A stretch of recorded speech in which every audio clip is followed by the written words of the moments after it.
Hello, goodbye. A life is made up of so many beginnings and so many endings.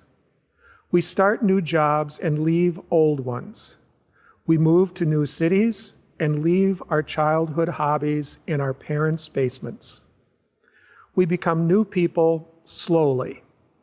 Friends and relationships come and go, hopes appear, and then fade away.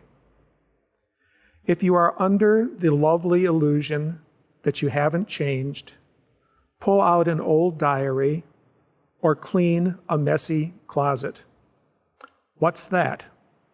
You once devoted yourself to scrapbooking every memory with a custom laser printer.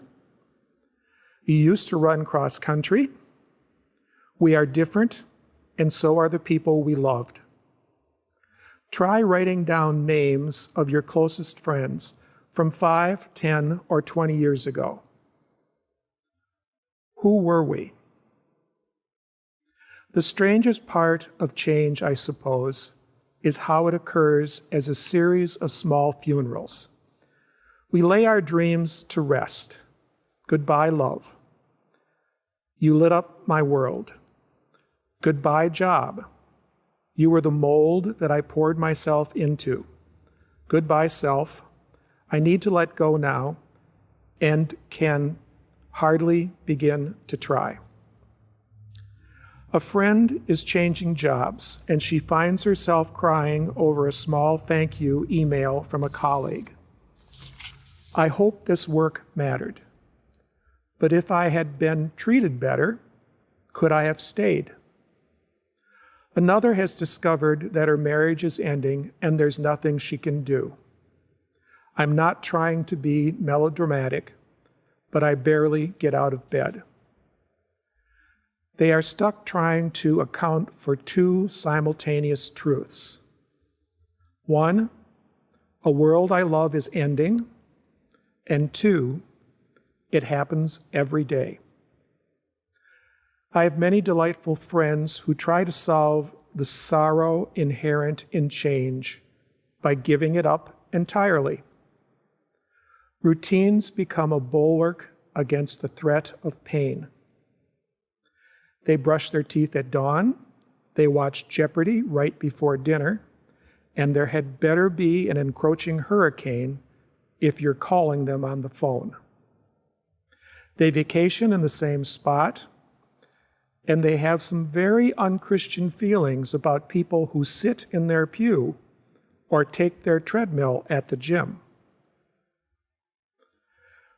But suffering, explains author C.S. Lewis, is the order of nature. Avoid it, and you will find that you're squeezing out life itself. 6 months ago, a good friend discovered that her partner was unfaithful and their marriage was over.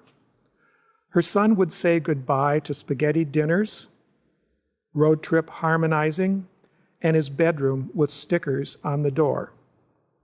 She would be leaving behind a high school romance, a decade of friendship, and the smell of his salty skin at the beach, and immeasurably more. As a new mother and son duo, they would have to say hello to a new life, school district, friends, habits, and the courage to climb a ladder to clean the eaves of an aging new home in the spring. When I spoke to her recently, I noticed that the unthinkable had happened. Everything had changed. She had learned to do basic plumbing. She even had a date scheduled for Friday. And she still cries when she makes spaghetti because family dinner is not what it's supposed to be. Her approach to change mirrors what a Stanford psychologist, Carol Dweck, describes in her now classic Mindset, the new psychology of success, comparing a fixed versus growth mindset.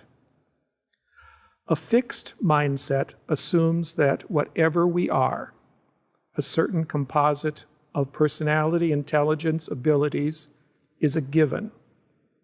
Every new challenge becomes a moment where you simply prove yourself again and again as being that particular person, dumb, smart, winning, losing, etc.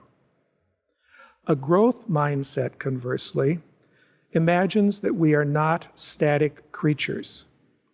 We can change, and we do. We flex and grow, fall back, or bounce forward, but we are not simply the aggregate of whatever we have been. Not every change is going to be a transformation, but every change can be an opportunity for grace, that divine approval that God doles out regardless. Did we become better or worse, holier or crustier, softer or quicker on the draw? God will show up regardless, silently pouring forgiveness and encouragement into our too open hearts.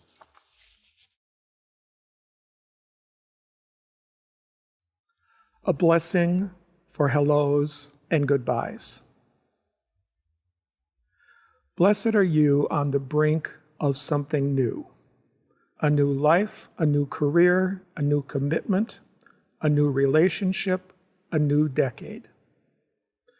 Blessed are you, dear one, so full of hope, you whose horizons extends far beyond what your eyes can see. May your celebration be sweet and delicious, and perhaps contain some singing. This new thing is worth rejoicing. May the joy that buoys you today carry you through the difficult spots to come. And blessed are you, closing the door on something you once loved, a home, a dream, a business, a marriage. You who fought and pleaded, tried and prayed. When the weight of the world rests on your shoulders and you feel as though you may drown under paperwork. You who sit in grief and despair, and maybe a little fearful for what happens now. May you, dear one, find comfort from places and people you don't anticipate who remind you that you are not alone. You may be saying goodbye to something, but something new will be born. I cannot promise it will replace what was there, and I won't try to tell you it will always be better. But I do believe that we can find beauty, meaning, and truth where we stand. In our transitions, in our hellos and our goodbyes, and yes, even on the other side.